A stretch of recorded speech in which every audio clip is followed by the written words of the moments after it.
day before yesterday. I'm going to start with the pineapple neuron. I'm going to talk about the input regions of the pineapple neuron, which would be the dendrites in the cell body. We'll talk about the EPSPs that are generated out on those dendrites and how those EPSPs will be depolarizations. And the depolarizations are generated by the opening of ligand-gated inotropic channels. The issue, though, is the distance between the input region, or the synaptic site on the input region, and the trigger zone is considerable. And so one of the problems is those EPSPs, the depolarizations, will now decay. They'll get smaller over distance as they propagate along the membrane. As they propagate along the membrane and decay, the reason for that decay is largely because of the membrane resistance of the input region. That's where we stopped last time, and we'll emphasize the importance of membrane resistance again today, but we'll start out by invoking a new set of characteristics. Rather than having the fixed potassium leak channels open, we now can change the membrane resistance by invoking inhibitory synapses. Inhibitory synapses basically will be releasing two kinds of neurotransmitter. One is GABA, the other is glycine. They both act the same way. Both of these neurotransmitters bind to ligand-gated inotropic channels, and they open a channel. Now, in contrast to what we saw last time, where the EPSP is a depolarization, here what we'll see is we're opening chloride channels. The chloride channels, when they're open, will allow negative charge to come into the cell. The negative charge will drive the membrane potential more negatively. We'll see that's a hyperpolarization. We'll walk our way through this idea of inhibition as a change in the membrane potential, and that's true, but there's a better way of thinking about inhibition, which brings us back to this idea of the membrane resistance. And that is, we're going to think about inhibition as an increase in chloride permeability. So we're going to increase the membrane permeability to chloride. In so doing, we're going to reduce the membrane resistance. And by reducing the membrane resistance, we'll basically have a lower resistance pathway for those potentials to follow. So more of the charge is going to leak out of the membrane. It doesn't matter to the cell whether it's potassium or chloride, as long as it's a change in the membrane resistance. So the first thing we're going to think about is change in the membrane resistance, and that's basically going to shunt some of the EPSPs, making them smaller. And the next thing we're going to think about is inhibition in terms of permeability, and back to our ideas of equilibrium potentials. Each of these ions has its own equilibrium potential, and that's true for chloride as well. Chloride has an equilibrium potential. Sometimes it's more negative than the resting membrane potential. Sometimes it's the same as the resting membrane potential. Sometimes it's more positive than the resting membrane potential. And we'll walk our way through these to describe how, in each case, what we're going to be doing is whether it's a hyperpolarizing potential or no change or a depolarizing potential. The crux of this is going to be that we're going to hold the membrane potential at that equilibrium potential. Again, the membrane potential seeks the equilibrium potential for the ion whose permeability is dominant. If the dominant permeability is to chloride, we're stuck at that equilibrium potential, and it's hard to drive the membrane potential away from it. So we'll walk our way through that, and then we'll start into the structure of the spinal cord.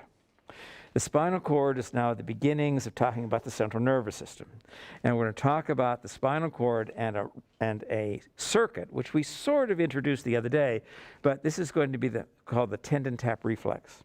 And this will be a direct innervation by a primary sensory afferent, a stretch-activated neuron whose input regions are in the muscle. That neuron is going to synapse directly onto a motor neuron, and that's going to be one of the fastest reflexes in the body. And we'll talk a little bit about that. But before we get to that story, we have to spend a little bit of time in describing the anatomy of the spinal cord. So we'll lay out the anatomy of the spinal cord and some of the terminology that we need.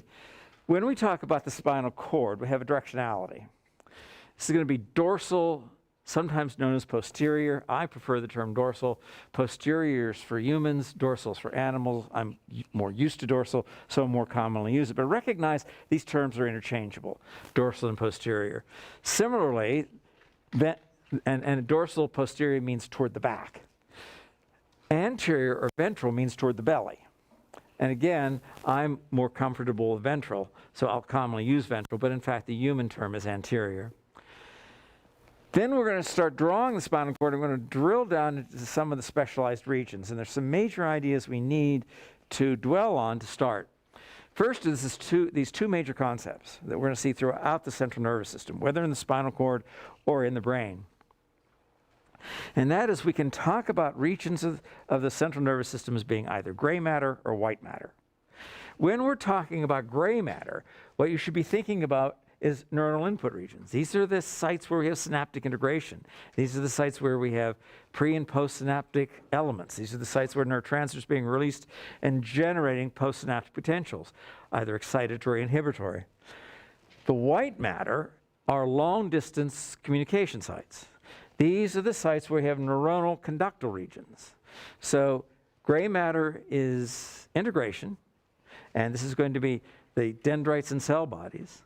And the white matter is going to be long-distance communication. We're going to have axons going over long distances, and the reason they're white matter, the reason they're white, is they're myelinated. So again, it's back to the idea of the myelination of the conductal regions. Then we'll have to think about some of the regions of the peripheral nervous system and how the peripheral nervous system connects to the central nervous system. And what we'll think about here is that we have a dorsal or posterior root. When you hear this term, dorsal posterior, when you see root, that's in the peripheral nervous system. When you hear the term horn, that's in the central nervous system. Again, there's going to be a dorsal or posterior horn, and there's going to be a ventral or anterior root, and a ventral and anterior horn. But whenever you see this term horn, that's in the central nervous system. When you talk about root, you're outside the central nervous system. We'll draw this to try to make some sense of it. We'll also recognize that there's something called a dorsal or posterior root ganglion, and that's going to be the site where we have all the cell bodies of the primary sensory afferents, and we'll draw that in. But let's start here with what we talked about the other day, and we'll draw the pineapple neuron and try to imagine the role of the membrane characteristics of the input region. So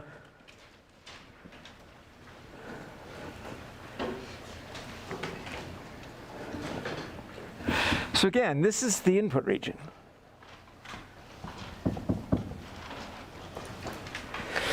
And where we left off was the idea that all over the input region there could be hundreds or even thousands of these synaptic sites. And at each synaptic site, there was the potential to release neurotransmitter.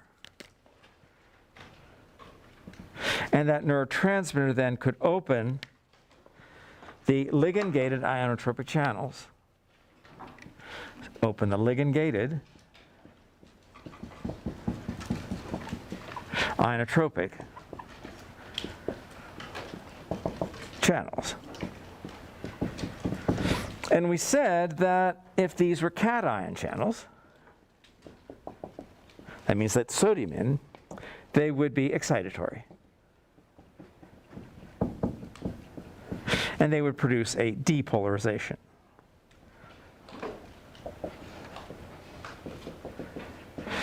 But in fact, that depolarization was small. At each one of those synaptic sites, at each one of these sites, if we were to record this, the potential may be no more than, a fraction of a millivolt. So we go from, minus 70 to maybe minus 69.5. So it's a tiny potential. That's the major point here. And because we need leak channels to maintain the membrane potential, all along this membrane, there are potassium leak channels.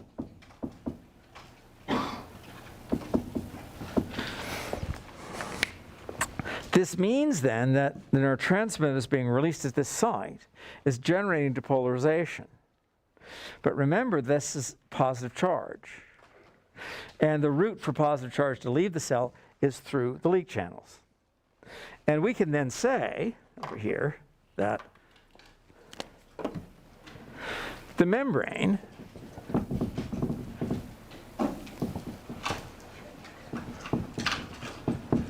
is either leaky or tight, depending on the number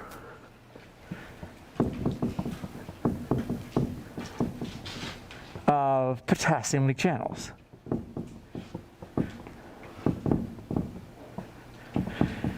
Now, it's a bit of an oversimplification, but we can use a simple equation here to describe the change in voltage and what's going to happen to that voltage as it moves across the membrane.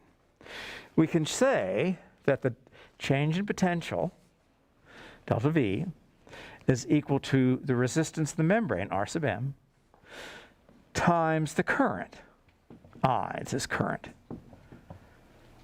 Now, what the current actually is it's the number of ions moving through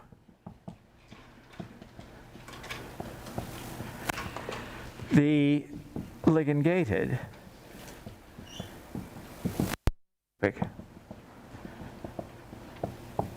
channels. In other words, we can think about this depolarization as being the delta V. We can think about the current as being the number of these ligand-gated channels that open. And because this is a tiny spot, we have pretty much a limited number of these ligand-gated channels. That's not a number we're going to fiddle with very much. So we can say this is pretty much fixed. That won't change very much.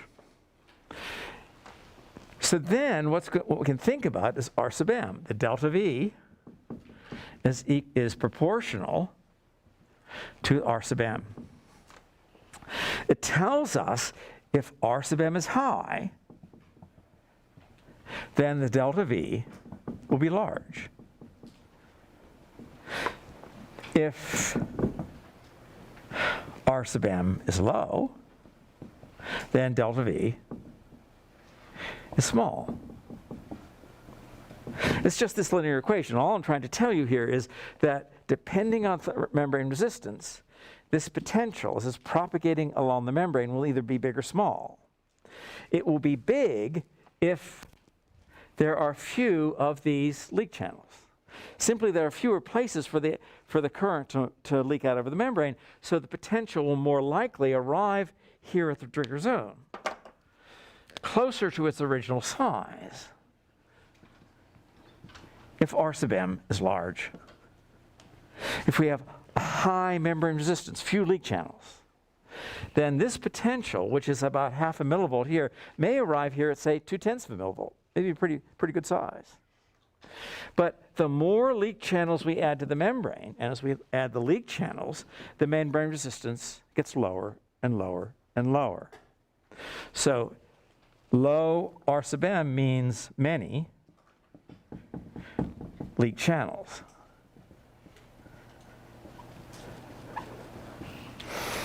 High R sub M means few leak channels. So basically what this is saying is the leakier this membrane, the smaller these EPSPs will be when they arrive at the trigger zone. The tighter this membrane, in other words, the fewer of these leak channels we have, the larger the potential will be when it arrives at the trigger zone. And remember what we're trying to do here. We're trying to take the membrane potential from minus 70 millivolts and bring it to that magical point, which isn't always the same, but is more or less minus 55 millivolts.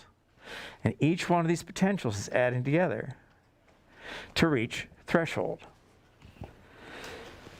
If the membrane is leaky, and we have lots of potassium leak channels, then this potential is going to be pretty small when it reaches here, and it's simply going to take many more synaptic sites being active simultaneously to bring the membrane to threshold. If the membrane is tight, and the potential doesn't decay very much from the site where the current was moving through the membrane to where the voltage-gated channels are turned on, if the membrane's tight, then they will take fewer of these potentials to reach threshold. That's all we're saying.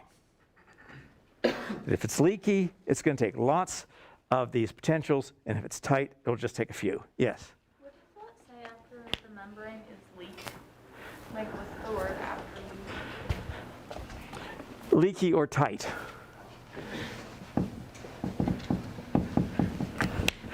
Yes. So then we need less potentials if the membrane is tighter. And does that mean that we need less of the ligand-gated ion channels to open? Say that again. Like, okay, so Okay. Oh, I see what you're saying. Yes. If the membrane is tight, it would take fewer ligand-gated channels to open. But remember that in this case, the number of ligand-gated channels we have at each site is small. But also recognize from what you're saying, you're absolutely right, then we can have fewer synaptic sites active at any given time, because each synaptic site will provide a certain amount of current. Okay. Yes? the triangle and E means membrane potential? The equation? That's like, Oh, this triangle means delta, means change. Change in voltage is proportional to the membrane resistance. The higher the membrane resistance, the larger the change in voltage. The smaller, the lower the membrane resistance, the leakier it is, the smaller the delta V. Okay? Okay. Yes? so when you were talking earlier about how the cation causes the excitatory depolarization, does that mean the membrane polarizes? Yes. What we're talking about here is when the cations come in, they depolarize the membrane, producing the excitatory postsynaptic potential.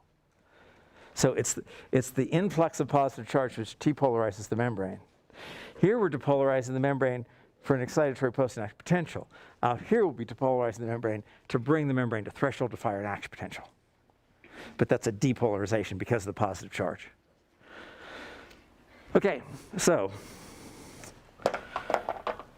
now up to this point, we have invoked the idea of the potassium leak channels. They're fixed, they're invariant. We don't change them, we don't affect them. But we can affect the membrane resistance. And the way we affect the membrane resistance is to add in a new kind of synapse. And these are inhibitory synapses.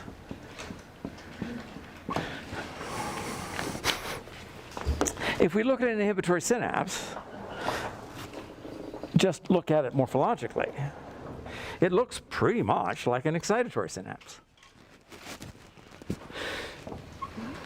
So this is the presynaptic element. It's chock full of vesicles. Some of the vesicles are nestled up at the membrane, at the active zones. There'll be voltage-gated channels right next door. When the channels open, calcium comes in, and that calcium then causes the vesicle to fuse the plasma membrane in the story we talked about earlier in the week. This basically is the snare hypothesis. It's simply applied now to an inhibitory synapse.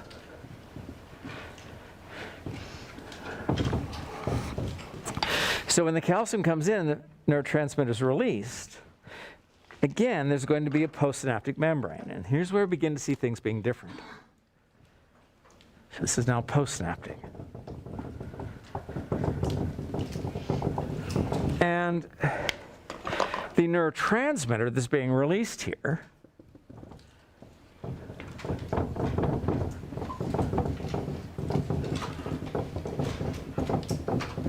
is either glycine, just the garden variety amino acid, or it could be something called GABA.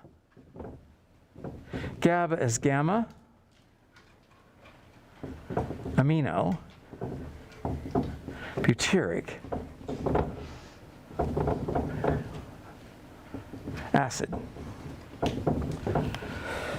Gamma aminobutyric acid is nothing more than glutamate where we've removed the carboxylic acid. That's all it is. But it changes the characteristics a lot, and we'll typically refer to it as GABA. Well, if the GABA or glycine is being released, it's going to bind to receptors on the postsynaptic side. Again, these are going to be ligand-gated inotropic channels. So this is a ligand-gated inotropic channel. The neurotransmitter has been released. It binds to the receptor. So it's a ligand-gated channel. The channel opens. And now here's the difference. Where previously we'd been talking about cation channels, this is going to be an anion channel. And when it opens, it's going to allow chloride to enter the cell. Well, chloride's negatively charged. So you can imagine if we were to record the voltage here, if we record the voltage, if the resting membrane potential was minus 70 millivolts, and it's stable, but at this point we open the chloride channels.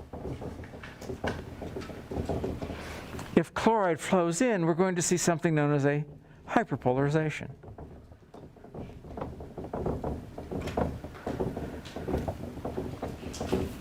And I think you can see, and this is the easiest way to recognize inhibition, is that if we have a membrane potential of minus 70 millivolts, and up here we have threshold,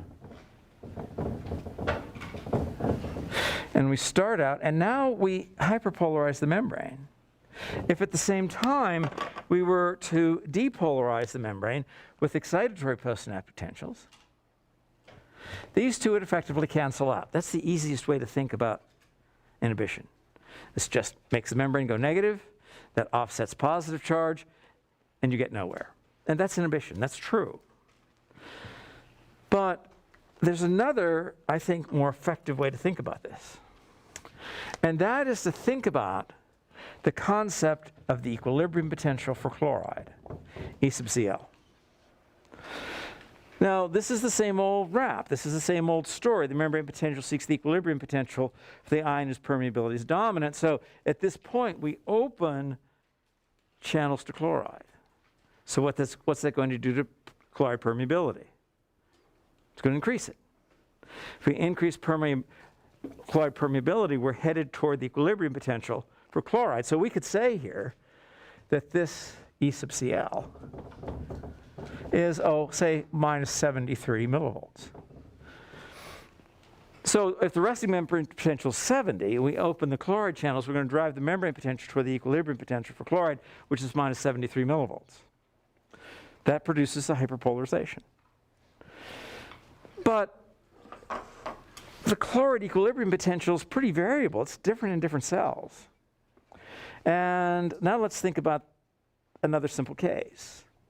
Let's say that the equilibrium potential for chloride is equal to the resting membrane potential. So in this case, the resting membrane potential is minus 70. E sub Cl is minus 70. When the chloride channels open, the membrane potential moves toward the equilibrium potential. Ion whose permeability is dominant. Where's that membrane potential going to go? It's not going anywhere, right? It's fixed at minus 70 millivolts. Now, one way to think about this is that the dominant permeability is to chloride. And so we come back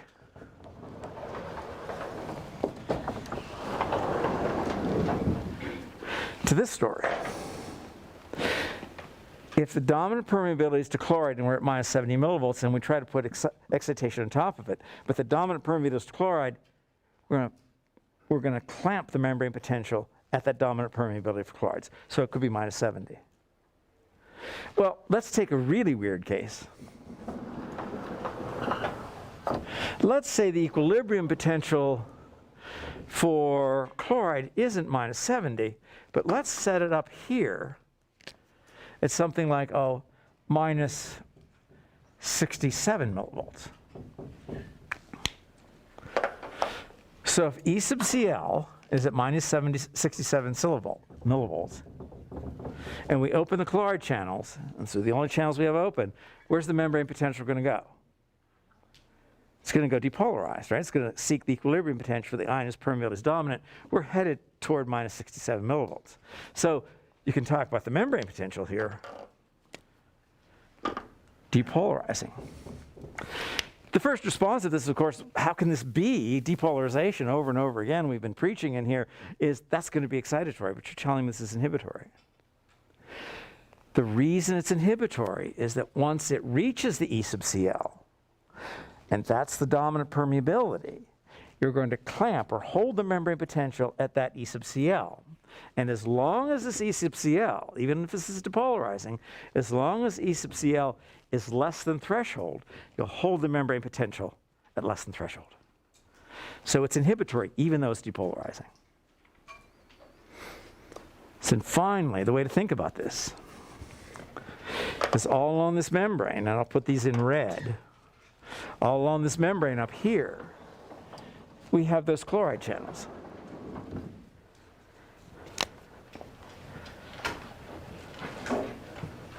So we can say increasing the number of open chloride channels, increasing the number of open chloride channels reduces the membrane resistance.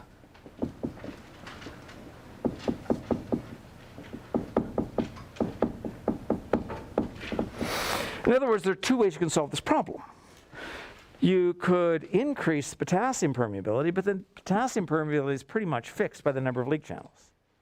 But alternatively, we can open chloride channels, change the membrane resistance.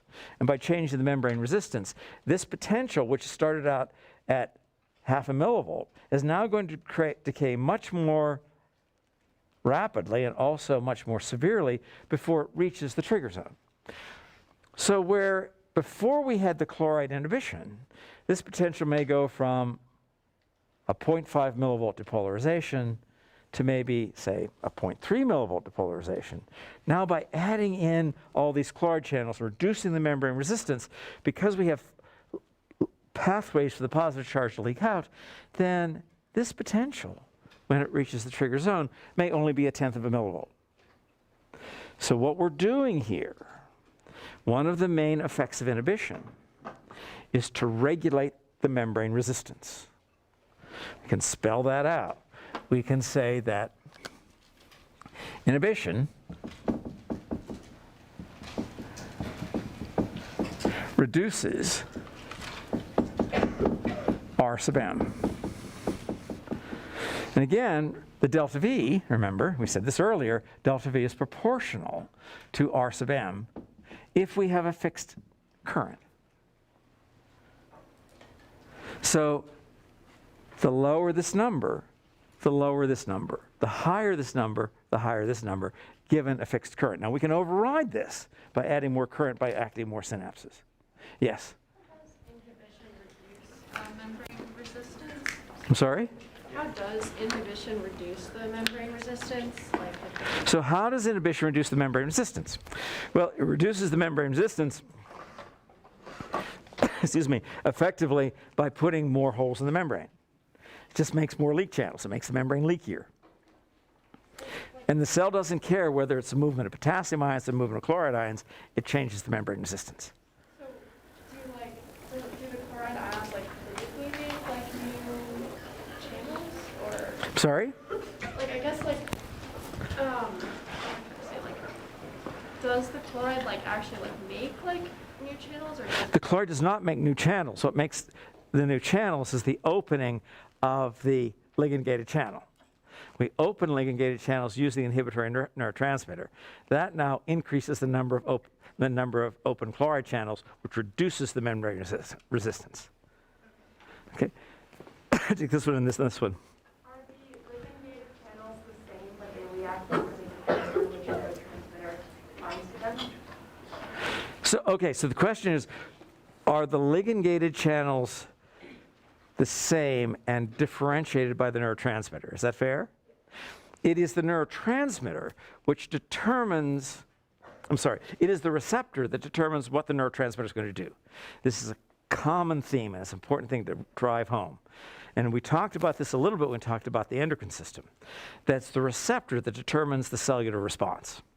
And so we'll have receptors for GABA and we'll have receptors for glycine. And they will invariably open chloride channels. And yes, and the excitatory neurotransmitters in almost all cases will open cation channels. So glutamate and acetylcholine and all of those tend to open sodium channels. It gets a little hazy in some spots, but that's generally the truth. There was another question. It was the same one. Okay, yes. Is acetylcholine the neurotransmitter that opens the sodium channels? Is acetylcholine the neurotransmitter that opens the sodium channels? In some cases. In some cases, the neuromuscular junction, it'll be acetylcholine. We'll see that in the central nervous system, though, the predominant neurotransmitter is going to be glutamate. So in most cases, it's going to be glutamate. Now, there are a whole flock of different glutamate receptors. But in each case, the glutamate receptors are, in fact, cation channels. Okay? Yes? Just want to clarify, so when the membrane is leaky, there's more or less potassium leak channels? When the membrane is leaky, the first iteration of the story is when the membrane is leaky, there are more potassium leak channels. There are more avenues for the ions to leave. The membrane resistance should be lower? So the membrane resistance is lower the more potassium leak channels we have. But that's kind of a fixed number. We can't fiddle with that very much. The way we can change membrane resistance predominantly is by opening the chloride channels. And it doesn't matter whether you're adding potassium channels or chloride channels, you still have the same effect on the membrane resistance. Okay? Anything else? Yes? So how does this then solve the problem of the positive charge getting to the trigger zone, like accumulating there? So how does it... Depleting. Because it is depleting the positive charge by the time it gets to the trigger zone. It is depleting the positive charge, right, this inhibition is depleting the positive charge by the time it gets to the trigger zone. So a given potential will be smaller. Now, this is probably a flaw in the way I'm trying to explain this. We explain this typically in terms of we have an excitatory synapse and then we have an inhibitory synapse. But the way this nervous system works, the way our nervous system works, isn't to have one on and then the other on. They're on more or less at all times. So it's a question of what's predominant. If excitation is predominant, we're bringing in more positive charge, delivering more positive charge to the trigger zone, we're more likely to reach threshold. If the dominant effect is the chloride channels, then we're likely to inhibit it. Now, as you're sitting there, you have millions and millions of neurons. And as you sit here, you have excitatory and inhibitory input to all of them. And whether or not that neuron is going to fire an action potential is a balance of the excitatory and the inhibitory input. And for your nervous system to function properly, you have to have plenty of inhibition. We teach this story as though the main concept is the depolarization, and that's true. But in biology, it's the inhibition which is keeping that depolarization from running out of control. If we don't have proper inhibition in the nervous system, we end up with seizure disorders. We end up with tetanus. Tetanus is a case where, I don't have time for the story. Tetanus is a case where there's a toxin which gets into the motor neurons, goes back to the central nervous system, but then it gets out of the motor neuron, gets into the inhibitory interneurons. And in inhibitory interneurons, the tetanus toxin cleaves, breaks down, destroys the vamp. So now we can't release inhibitory neurotransmitter. In the case of tetanus, what happens is you no longer can release inhibitory neurotransmitters under your motor neurons. So the least little bit of stimulus, a bell rings, or there's a tickle, and this person will go into tetanus. All their muscles will contract at one time. That's because they lack proper inhibition. If you destroy inhibition, the whole system runs amok. And so we teach this as though the primary story is depolarization because it's easier to understand how positive charge brings you to the threshold. But what you have to think about in biology is we have at all times this balance of excitation and inhibition. And if we increase the excitation, we're more likely to get to threshold. If we increase the inhibition, we're more likely to keep it from threshold. And that's the way your nervous system is running 24/7. Yes? So it seems that, I don't know, it just seems backwards that the membrane resistance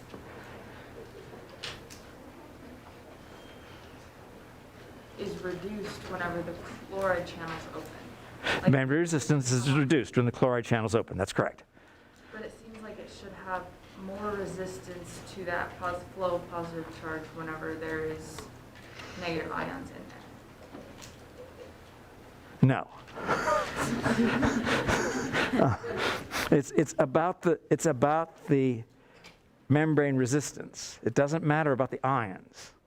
The cell doesn't care whether potassium is leaving or chloride's coming in. That's a change in the membrane resistance. The membrane resistance lowers. There's a means whereby ions can leave. It doesn't matter if chloride's leaving or coming in. We're reducing the membrane resistance by opening holes in the membrane. You can think of those chloride channels as holes in the membrane.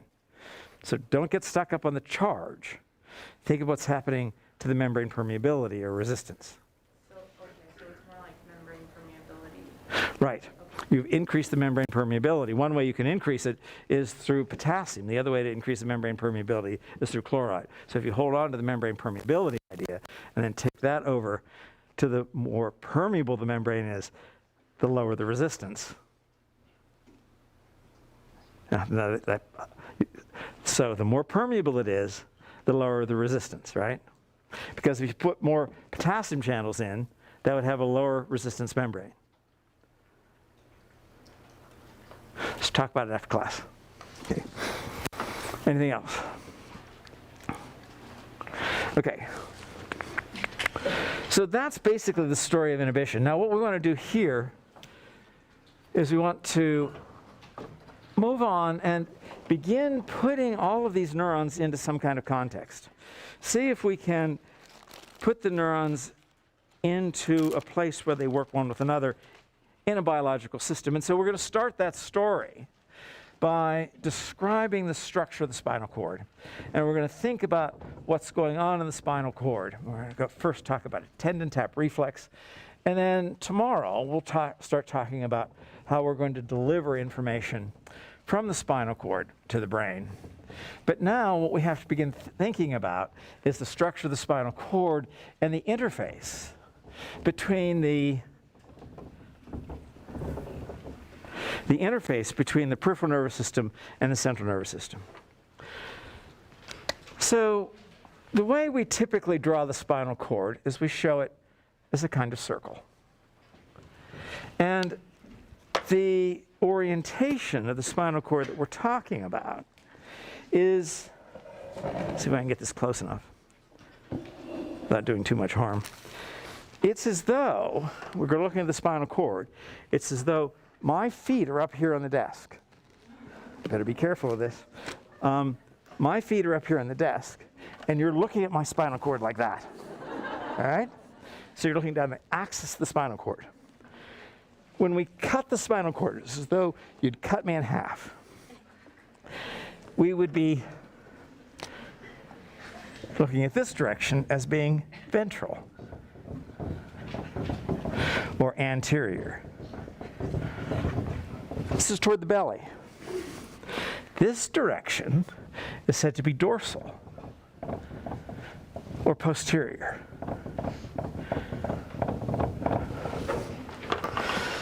So that gives a certain direction. So we can now put a dotted line through this. So anything above this median line is dorsal, anything below is ventral. Same as saying anterior or posterior.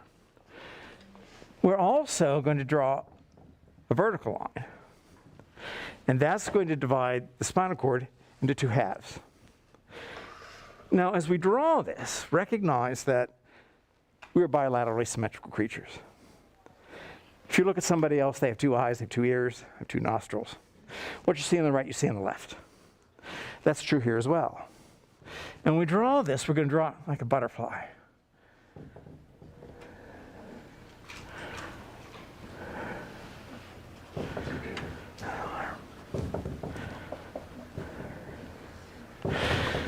And right in the middle, I'm going to put a little circle.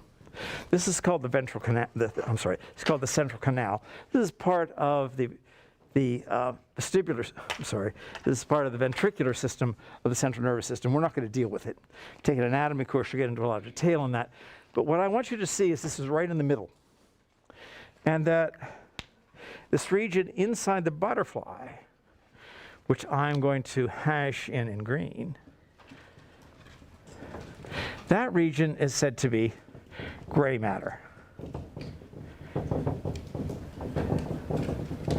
And what characterizes gray matter is that it is predominantly the input region, input regions of neurons. You can read this as dendrites and cell bodies.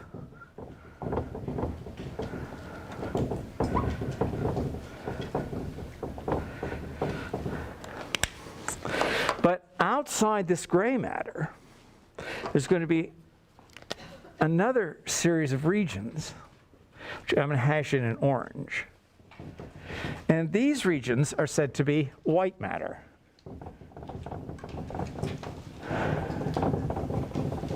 And the white matter is, in fact, myelinated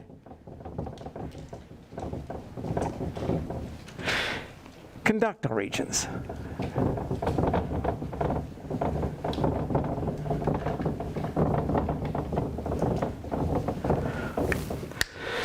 So this goes back to the early nomenclature. Input region is where we find synapses. Where we find synapses, we have integration. Integration we've been talking about this morning all occurs in these input regions as part of the gray matter. The white matter, however, are conductor regions. So these are the axons. So if we go back up to the upper board, that's that great long process that's been myelinated, and that's out here along the edges. This is the white matter. This is the gray matter. All of that, if I put a dotted red line around this,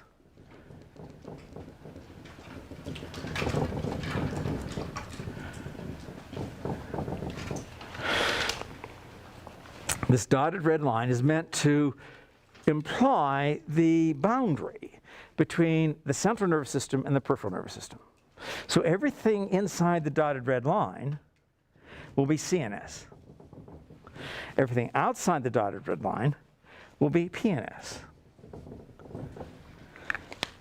You may remember this when we were drawing the pictures for the touch-sensitive neuron. We sit out here, outside the spinal cord. Let me make this a little longer so I can label it.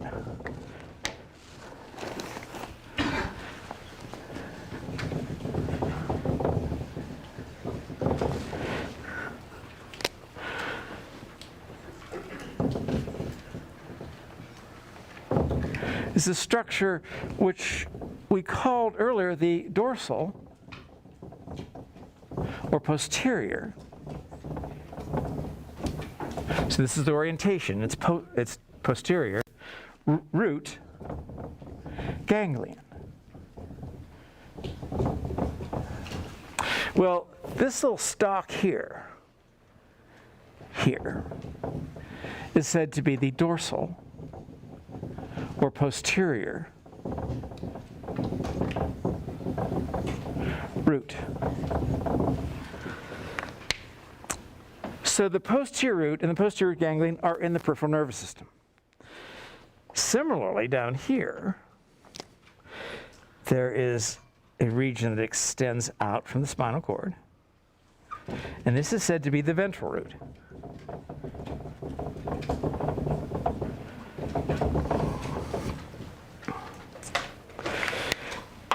Now, once we come from this region in blue, which is the dorsal root in the peripheral nervous system, we cross the boundary. This structure here in the gray matter of the spinal cord, this is said to be the dorsal or posterior horn. Horn is central, root is peripheral. Down here in the ventral part of the cord, we have the ventral or anterior horn. Some things we need to know about these. First, this term ganglion. Let me put it over here. The ganglion is a collection of neuronal cell bodies.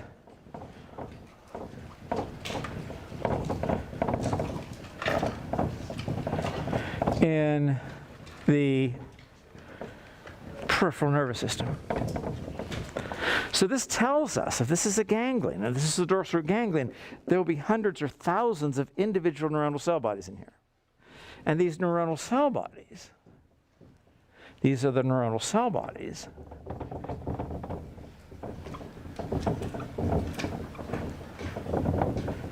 of primary sensory afferents. So the primary sensory afferent neurons have their cell bodies in the dorsal root ganglion. You may remember that they'll send a process from the periphery into the central nervous system. They'll enter the dorsal or posterior horn, and they'll come into the spinal cord. We'll leave out the next synapse, but down here in the ventral horn will be the cell bodies of lower motor neurons. And these cell bodies of lower motor neurons are found in the ventral or anterior horn. These are, of course, somatic efferents. So these will now send processes, their cell bodies will send processes out into the ventral root, anterior root, and then out to the body. And what we'll do next time is we'll close the circuit. We'll start with a primary sensory afferent neuron whose input regions are in the muscle spindle, and we'll follow the action potentials back into the central nervous system so that they will synapse directly onto the lower motor neuron to cause muscle contraction. That will be the tendon tap reflex, and we'll talk about that tomorrow.